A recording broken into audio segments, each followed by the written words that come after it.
So when you got out of the service, you had been married 1 month to the day. You got married what day? June 26th? June 21st. 21st. Oh, okay. 1945 was when you got married. Yeah. We had June 47. Well, I can't keep up with nothing. You don't remember that. I don't remember that part. Well, I'll tell you one thing I remember. That's the hottest place we ever went to in my lifetime. Buddy, that was. I'd go to bed with my hair wet. Really? I mean dry. I wouldn't wet it or nothing, and I'd get up and it'd be wringing wet. Oh, and where was this when you got married? San Antonio, Texas. Is that where you got married? Was in San Antonio? No, we got married out in. Oh. San Antonio's where we got discharged. Oh, did you go there after you got married, or what? We stayed with Lucy till we went there. Stayed with Paul and Lucy. I was a patient at Fort General, Carolyn. We had 2 weeks. Up until just before. And then when they come back, we stayed with them till we left you.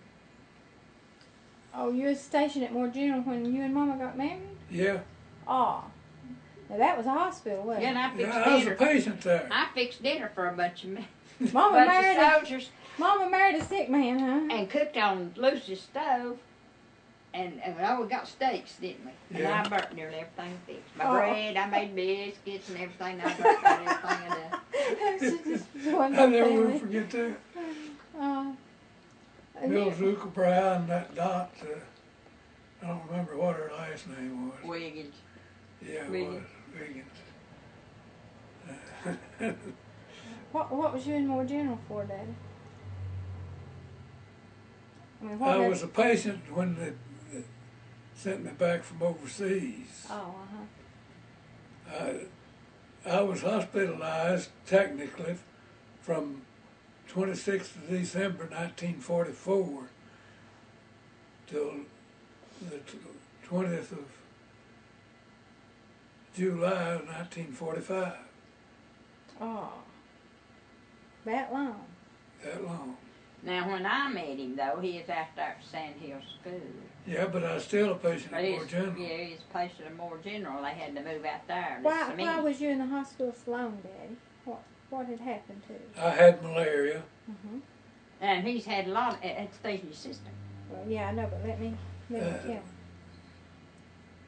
I was wounded 26th of December, 44. They sent me to evacuation hospital up close to the front that night. And I was in it. Normally you just go there and they patch you up and send you on to another hospital, but they're afraid to move me. I stayed there until the 8th of January. In the meantime, 2 or 3 days after I got there, doctor made his rounds that morning, told the nurse to double the amount of penicillin they was giving me. She said, "Doctor said we're giving him double the recommended dosage now." He said, "Don't care if you are." He said, "Look at his chart there." Said, "He's full of gangrene." Said, "If we don't get it stopped, it'll kill him." Said, "We just well kill him with penicillin." Said, "Give him the double what you've been giving him." They done that for, I don't know just how long, about a week. And I turned up, he come around one morning, and I looked like a porcupine or something. I broke out all over like the measles. Was you allergic to penicillin? Well, they burnt me up with it. Mm-hmm. And he said, "Well," he said, "I guess we can stop the penicillin now." And he told her what to give me to counteract the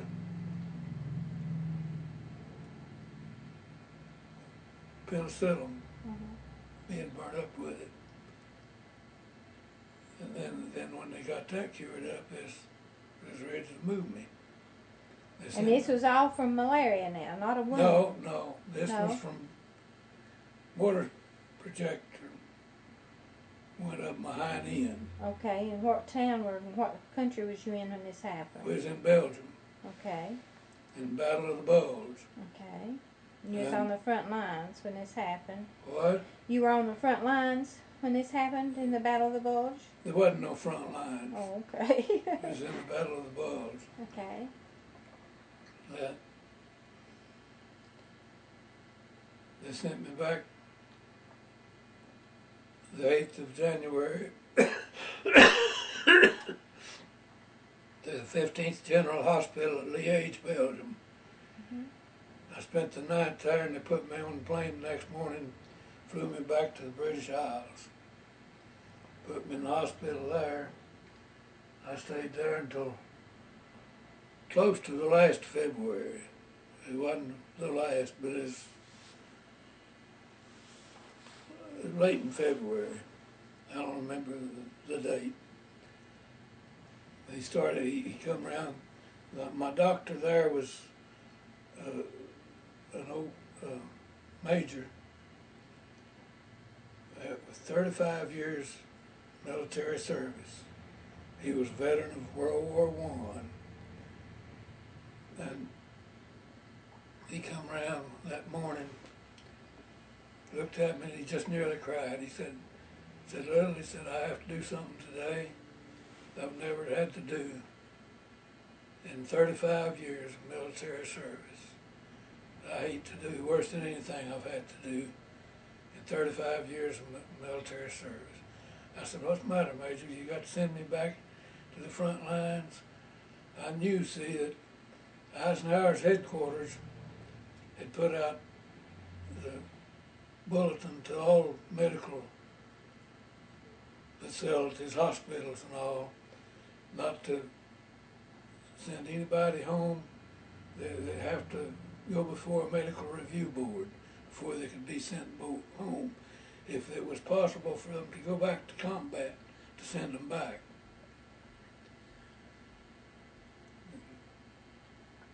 I asked him, I said, "What's the matter? You got to start me back toward the front?"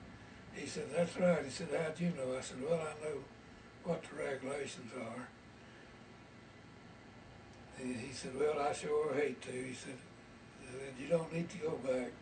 He said, "You ought to go home." I said, "Well, that'd suit me fine." He said, "Well, we're sending you the 307th. I forget what the name of it was, but it's just like a basic training place. It's to get you toughened up, ready for combat after being in the hospital. They still call it a hospital." Now this is from the shrapnel rooms or the malaria? What? You're in the hospital from what now? The shrapnel rooms or the malaria? I'm in the hospital from the mortar wounds. Okay. And then they're sending you to get you ready to go back. He sent me back to the 307th. That was on Wednesday.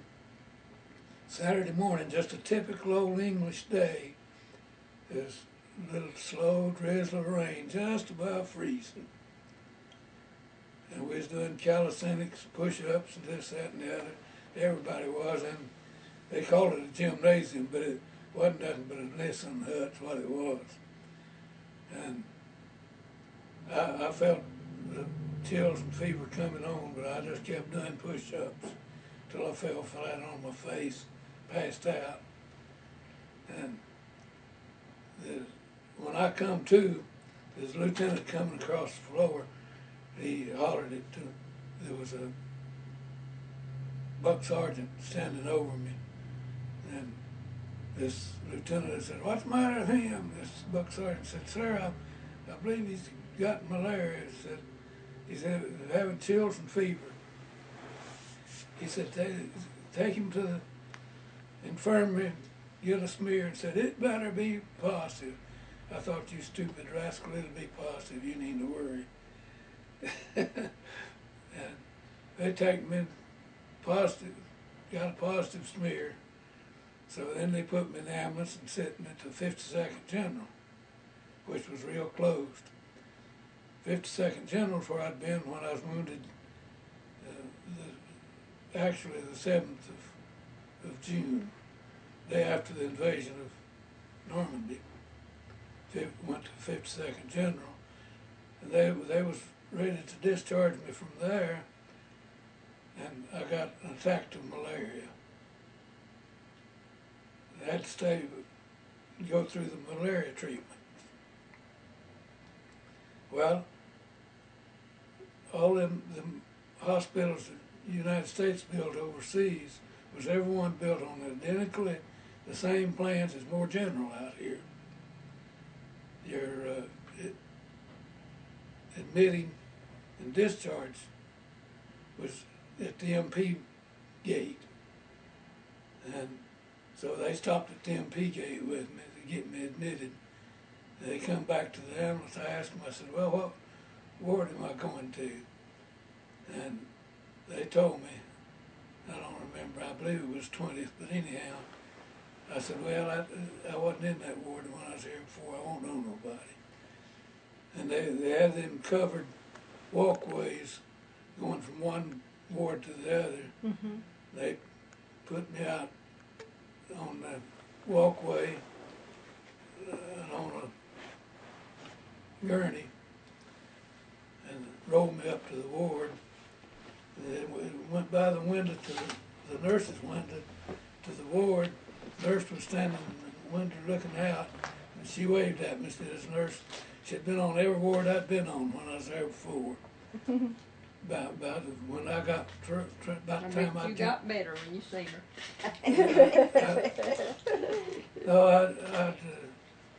About the time I'd get moved from one ward to another, and she would. And so they stopped at the door. They got to the door. She was standing holding the door open for them. They rolled me into the door, and she said, "What?" Said, "What you doing back here?" I said, "Well," I said, "when I left, you asked me to come back to see you." And I said, I said, "Here I am." She said, "Yeah, but said, didn't want it like this." I said, "Well, that's the only way I could make it." That was on Saturday. Well, 2 or 3 days later, she got transferred to another ward. And she told me the morning she got transferred that day that she was getting transferred over to this other ward. And for me, as soon as they let me have robe and slippers to come over there, she wanted to talk to me. So the morning that doctor said I could have robe and slipper privileges, buddy, I got the robe and slippers and took off over there. And the ward was plumb full. Every bed was full. It was bone ward. See, the ward I was in was malaria ward. Mm-hmm. And they wasn't through with the rounds yet. She told me, said, "Go in my office there and sit down." Said, "Don't you leave now." I said, "I want to talk to you as soon as I get through with the rounds." I said, "Okay." I went in, sat down. She come through the door when she got through with the rounds.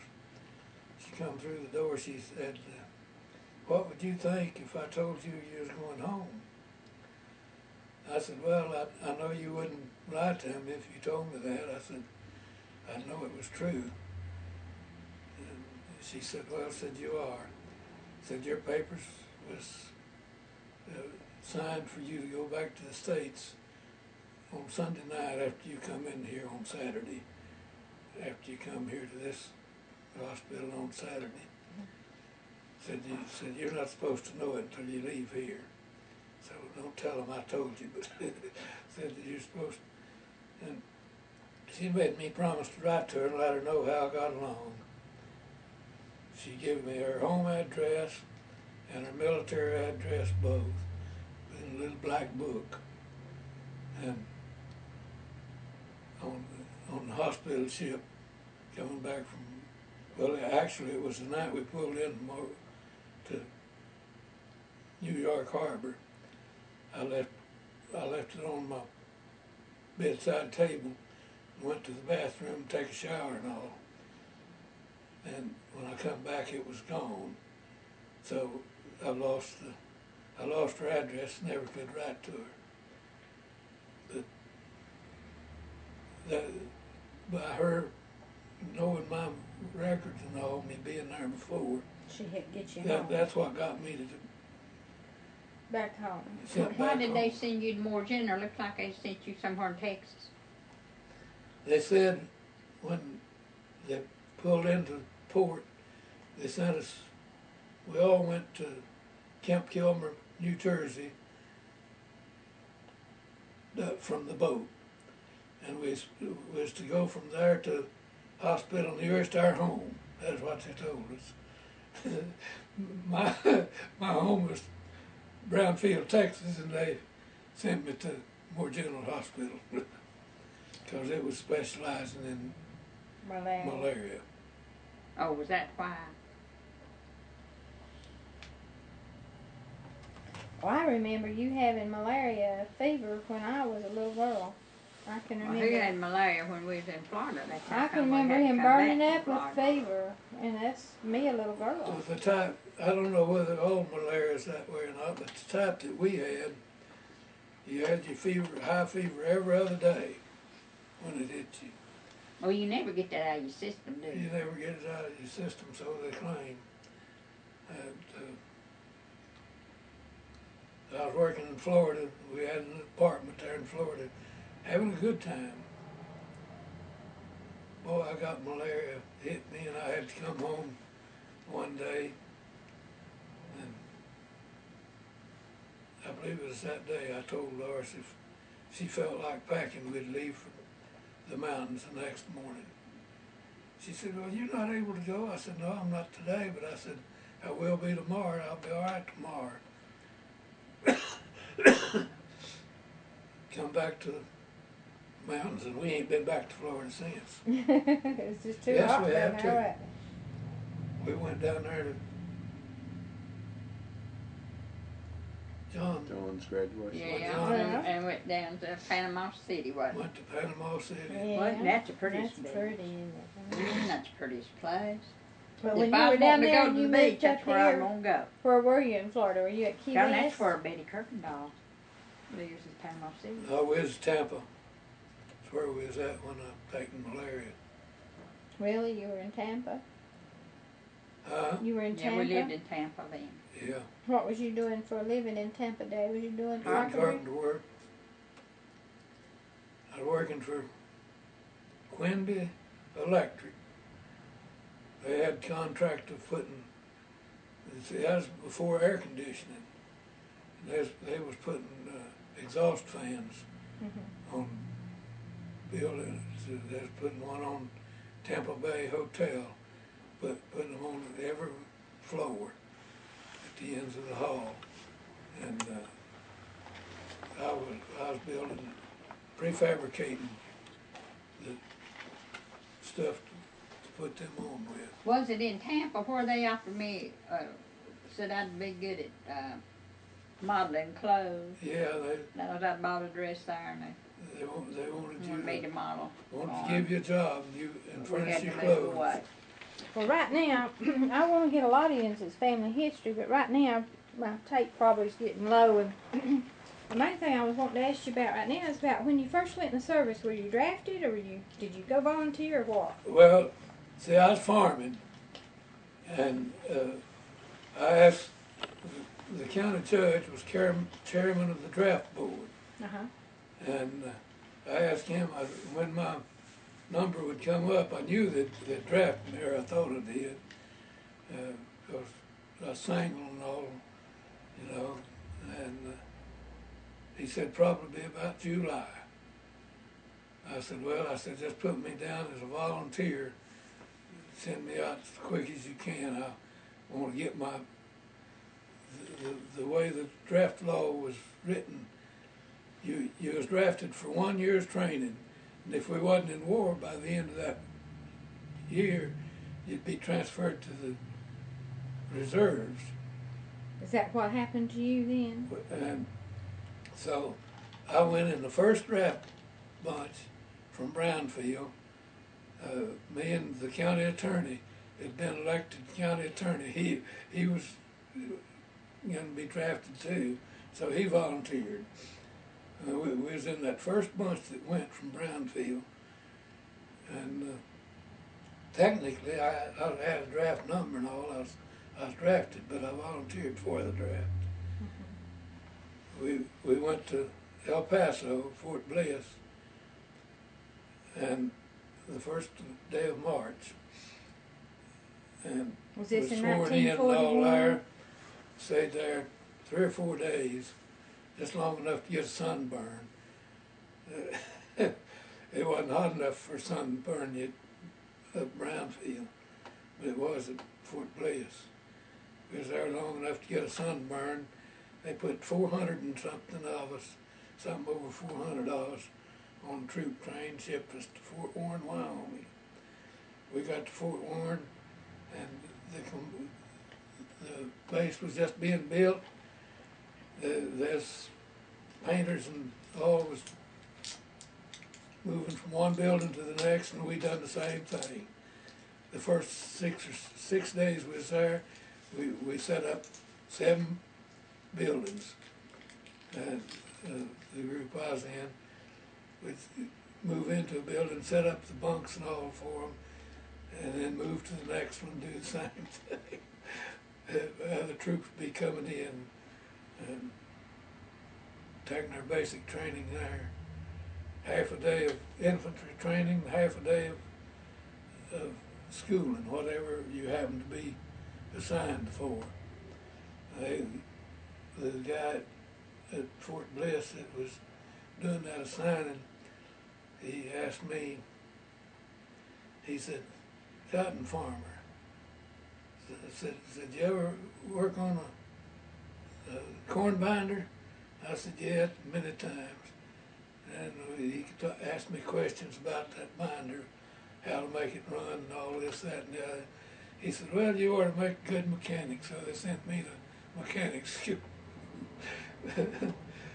for automobile mechanic. Tell Carolyn about what you're doing and where you're at when you got your toes all chopped up. Well, before we get to that, I'm gonna take it in order. Oh, do you? Yeah. Well, When you went in this way, and this was in 41, yeah. and you stayed in about a year there. No, I stayed in until 16th of October. Mm-hmm.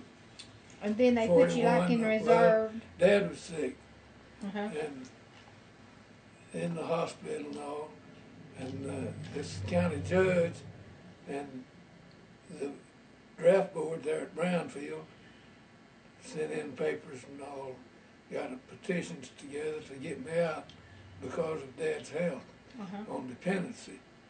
So that's what that one form's about. Yeah. That's what that first Form's about. First time in the service in 41. first time I got discharged.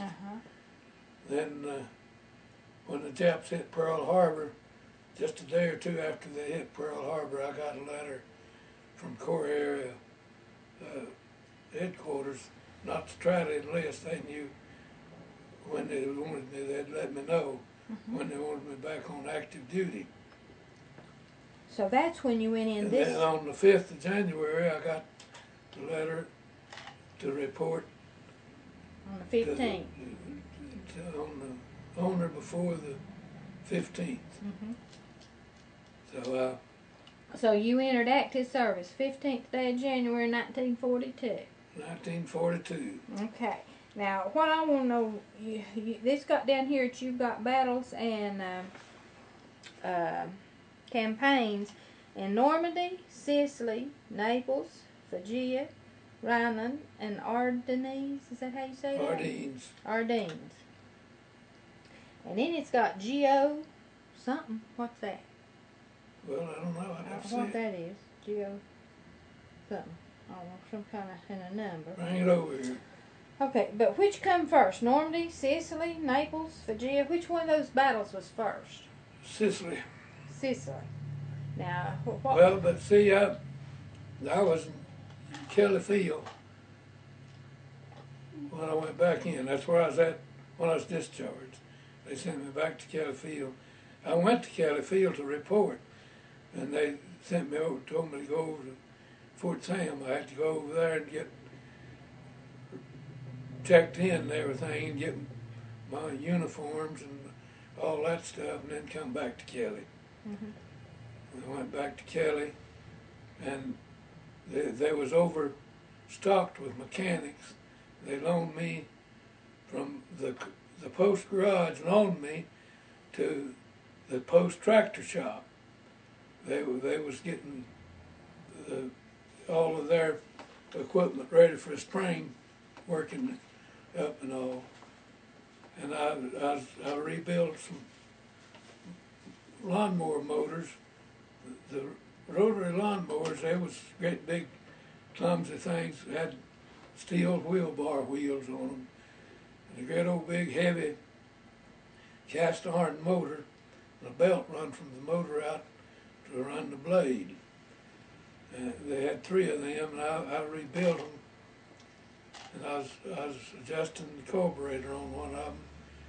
And the building we was in was built without any doors on it. And sloped concrete out the front of it, the concrete floor. And old stupid me wasn't paying as close to attention as I should have been. And I was standing downhill from that lawnmower, adjusting the carburetor. It rolled down on my foot. I was there by myself, and right across the patio from me was the electric shop, and electricians. I knew all of them and was good friends with one of them. I hollered to him, and he come over there and seen what was wrong. Got taken me in GI truck to the Kelly Field Hospital. They just looked at my foot and throwed a big wad of rags and stuff around it. Put me in the ambulance and sent me to Fort Sam. So you was at Kelly Field when you ran over your foot with a lawnmower? Yeah. And how long had you been in the service when this happened? Well, that happened the 12th day of March, 1942. So you hadn't been there no time till that happened?